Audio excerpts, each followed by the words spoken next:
naman akla. Narito tayo ngayon upang matunghayan ang napakainit, nagbabaga at talaga namang usap-usapan at maraming pinaka-inaabangan na issue ni Ate Erica. Sa pagpapatuloy ng ating istorya ay kasalukuyan na kinakausap ni Kalingap Val Santos Matubang ang lolo ni Ate Erica na si Lolo Miguel. Kinakausap niya nga ito dahil kinakamusta niya ang pamumuhay ni Lolo Miguel simula iniwan sila ni Ate Erica. Gusto rin malaman nila Kalingap Val Santos Matubang ang latest update sa pamumuhay nila Ate Erica at ng kanyang gusto mama. Gusto natin maging maayos kayo. Kasi sa pamilya lang naman kayo eh. So gusto namin maayos, ayaw namin nagayaan na kayo. Gusto nga po namin maayos kami. Kaya naman ay lamang nagdadyaw lang sa amin. At sabi nila, kayang-kaya daw ang buhay nila. Kaya baga nung ina. Sa inyo yan.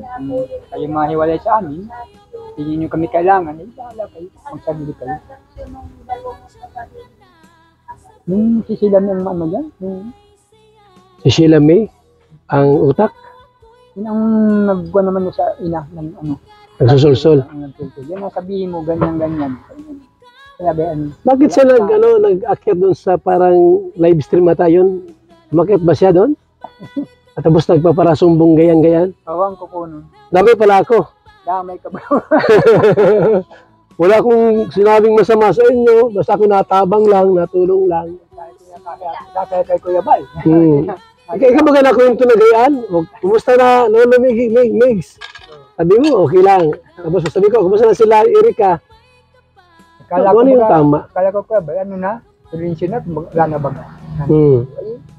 Ang palayin ako ng kabila. Meron na susulay. Tapos kaaway na si Tunyakaw nila. Kaaway na si Tunyakaw, hindi na sila magkagayaan. Ganun. Gumagawa naman ng kabas-kabas. Lahat naman talaga po nang lumalabas sa social media picture ng Erica, ay totoo. Tapos, ayaw niyang ma-issues siya. Silang gumagawa, Gumagawa naman. Tulad yan, yung nanay, nagsalita, di siyempre, haba naman yung kwento. Alam mo naman ang kuya, kung hindi na nasasabi na totoo. Kaya nga, Gaya nang wala daw siya pera sa bangko, ay bago sila binitawan ni ano yan? Jun A? Ni Jun A, binangkuhan niyan si Erica ng pera, tapos pinakailan nila wala daw siyang bangko. Ibig sabihin, si Jun A, wala na ngayon sa kanila? Wala na po. Kasi sabi po ni Jun A, yung binigay sa kanilang pera ay tama na yun, hindi na niya dadagdagan sa kanila. Kaya po sila lumalabas na naman sa social media at wala na si Sir Jun A. Tapos, yung Tunyakaw pa, yung ilabas, galit, wala na rin sila. Wala na din po. Kasi gato po kasi Kuya Bal yun si Sir Jun A.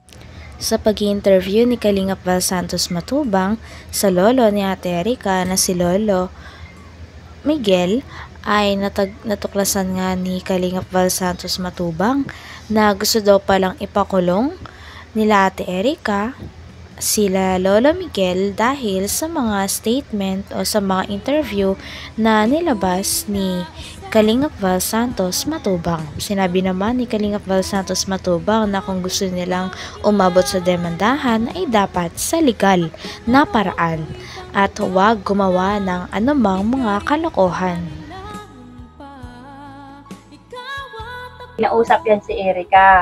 Pababahay, ang narinig ko lang po. Diyan lang naman baga po ang kwarto. Pababahayan ko kayo, pero sa isang kondisyon, huwag na kayong lalabas sa social media.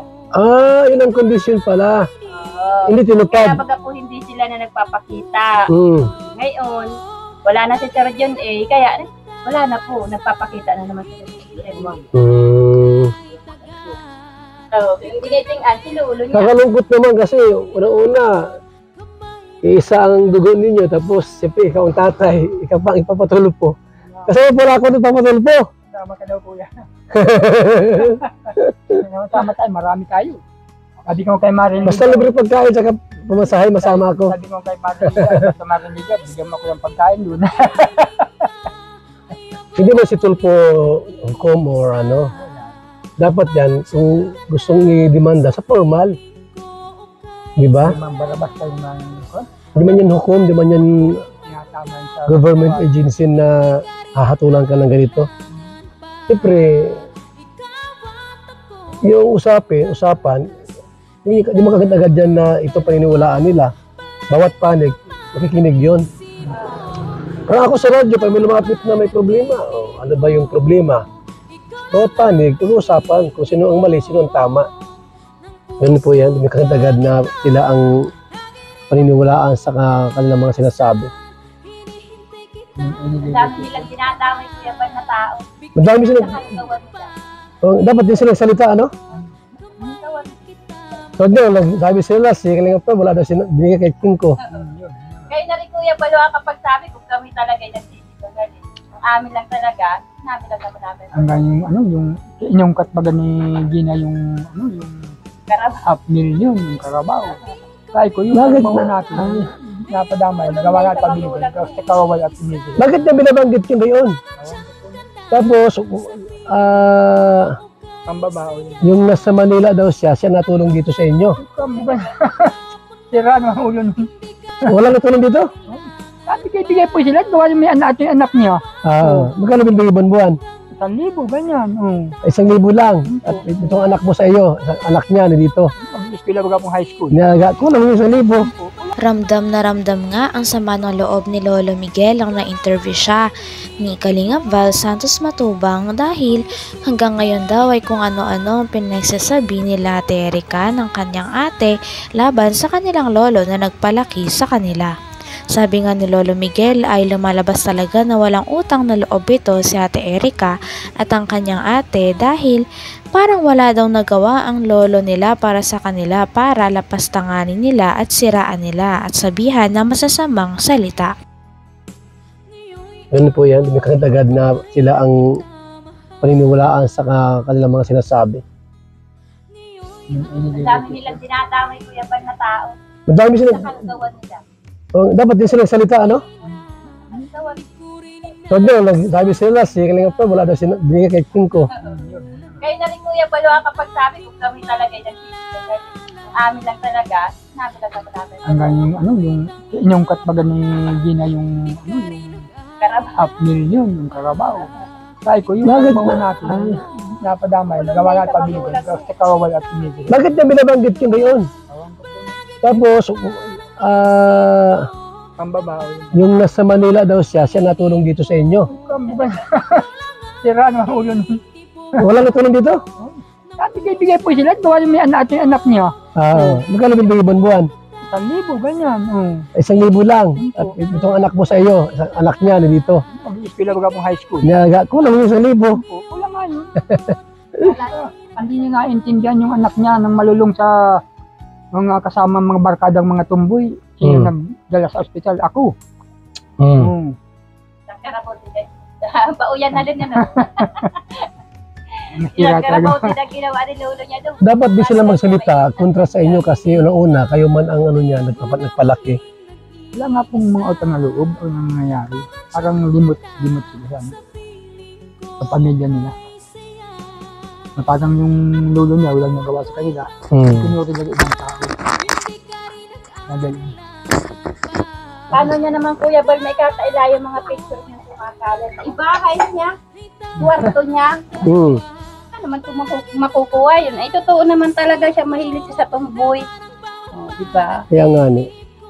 Hindi sa inyo nagsimula yung kwento. Kung wala siyang ginagawa na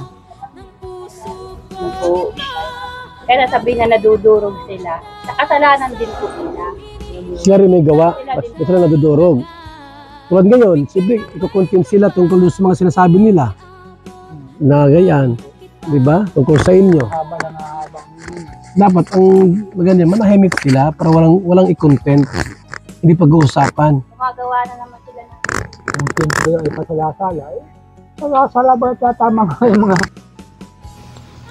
Hanggang dito na lamang muna ang ating napakainit, nagbabaga, pinakainaabangan at usap-usapan na latest issue ni Ate Erica. Maraming salamat sa inyong panonood. Hanggang sa muli. Bye!